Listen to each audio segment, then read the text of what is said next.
नमस्कार, मैं हूं भूषण। आप देख रहे हैं द न्यूज 9X। आज 27 दिसंबर 2020 है। 27 दिसंबर 2020 की बड़ी खबरें क्या है? देश में कोरोना संक्रमितों का कुल आंकड़ा 1,01,88,000 हो गया। इनमें से 97,60,000 लोग स्वस्थ हो चुके हैं। इधर बिहार में 2,50,000 से अधिक कोरोना संक्रमितों का कुल आंकड़ा हो गया है, जिनमें 2,43,000 लोग स्वस्थ हो गए हैं। अब चलते हैं बिहार की अन्य खबरों की ओर। पंचायत चुनाव का बिगुल बज चुका है। वार्डवार नई मतदाता सूची के लिए मतदाता सूची का विखंडीकरण भी तेज हो गया है, लेकिन इसी बीच एक नया बखेड़ा खड़ा हो गया है। नगर विकास विभाग ने कई महत्वपूर्ण जगहों को नगर पंचायत बनाने का फैसला लिया है। जाहिर है, नगर पंचायत, नगर परिषद और नगर निगम के गठन और विस्तारीकरण से पंचायतें ही प्रभावित होंगी। यानी पंचायतों से ही एरिया रिड्यूस होगा। यानी कहनाते से नहीं होगा कि कई पंचायतों का भूगोल बदल जाएगा।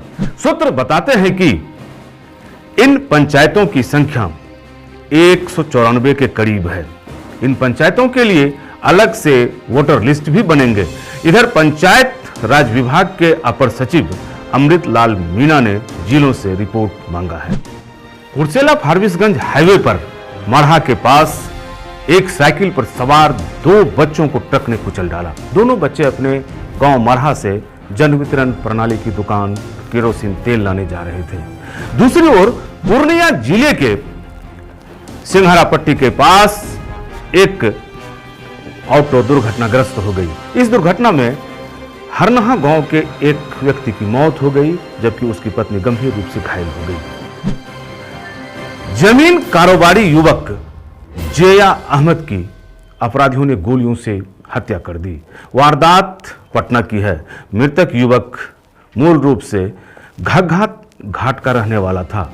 बताया गया कि अक्सर विवादित जमीन वह खरीदता था। अनुमान लगाया जा रहा है कि इसी आरोप में उसकी हत्या हुई है। भागलपुर में नशे की हालत में एक युवक कटिहार का पकड़ा गया है। वह कटिहार शहर के शिव मंदिर चौक का रहने वाला बताया गया।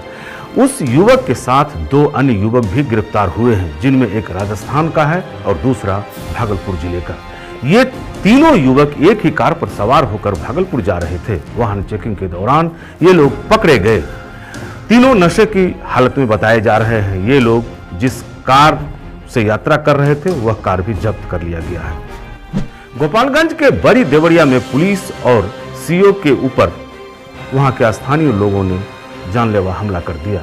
वहां सीओ पुलिस बलों के साथ जमीन विवाद सुलझाने पहुंचे थे। मुजफ्फरपुर के अहियारपुर में गैस रिसाव से भीषण आग लग गई। इस घटना में एक झुलस गए हैं और दूसरे की मरने की खबर आ रही है। सुपौल के बैरिया गांव के एक शिक्षक को फर्जी डिग्री पर नौकरी करने के आरोप में गिरफ्तार कर लिया गया। इस गिरफ्तारी से हड़कंप मचा हुआ है। जमुई के कौवाकोल में वाहन चेकिंग के दौरान 25 लीटर शराब के साथ ही एक बाइक जब्त की गई। शराब का कारोबारी फरार हो गया। पता लगाया जा रहा है कि बाइक किसकी है और शराब के कारोबार में कौन कौन से लोग संलिप्त हैं। खगड़िया पुलिस ने मथार दियारा से 3 देसी पिस्तौल व अर्धनिर्मित हथियार जब्त किया है। ये सभी हथियार व कारतूस अवैध हैं। पूर्व सूचना के आधार पर एक व्यक्ति के घर छापामारी कर उक्त हथियार जब्त किया गया। अगर अभी तक आपने इनकम टैक्स रिटर्न फाइल नहीं किया है तो जल्दी कीजिए, क्योंकि 31 दिसंबर लास्ट डेट है। इसके बाद आपको फाइन लग जाएगा। पटना के अनूप कुमार के बैंक खाते से साइबर अपराधियों ने 65,000 रुपये निकाल लिए और खाताधारी को तब पता चला जब उसे खाता खाली होने का मैसेज आया। उक्त आशय का मामला थाने में दर्ज कराया गया है। दाखिल खारिज मामले में काफी कम उपलब्धि को लेकर सीतामढ़ी के डुमरा और परिहार के सीओ से कारण परीक्षा की गई है। स्थानीय डीएम ने दोनों ही अंचलों की कार्यशैली पर गहरी नाराजगी जताई है। मुजफ्फरपुर के पड़िया गांव के खाद्य व्यवसायी प्रभाकर झा की हत्या गोली मारकर कर दी गई। घटना रामपुर हाट के समीप घटी है। मृतक खाद्य व्यवसायी दुकान बंद कर शाम में बाइक से घर जा रहे थे। सुनसान जगह पर उसे गोली मार दी गई। अररिया जिले के रामघाट नरपतगंज सड़क पर एक बाइक सवार को हैवान ने कुचल दिया। इस घटना में बाइक सवार की मौत हो गई। मृतक कन्हैली गांव के थे। उनका नाम शिवराम यादव बताया गया। हैवान ने पीछे से ठोकर मारा था। गोपालगंज में हाईवे पर ट्रक की चपेट में आने से एक बाइक सवार की मौत हो गई। मृतक का नाम मौजीलाल मांझी बताया गया। वह सोनहुला चंद्रभान गांव का था। बाइक पर सवार दूसरा व्यक्ति भी जीवन और मौत से जूझ रहा है। अब जान लेते हैं मौसम के बारे में। मौसम विभाग ने 29 दिसंबर से फिर मौसम के करवट लेने की आशंका जताई है। एक बार फिर से कनकनी के आसार बताए गए हैं। इससे एक बार फिर लोगों को ठंड का सामना करना पड़ेगा। जानकार सूत्रों के अनुसार जम्मू कश्मीर और इसके सटे पर्वतीय इलाकों में फिर से बर्फबारी शुरू है।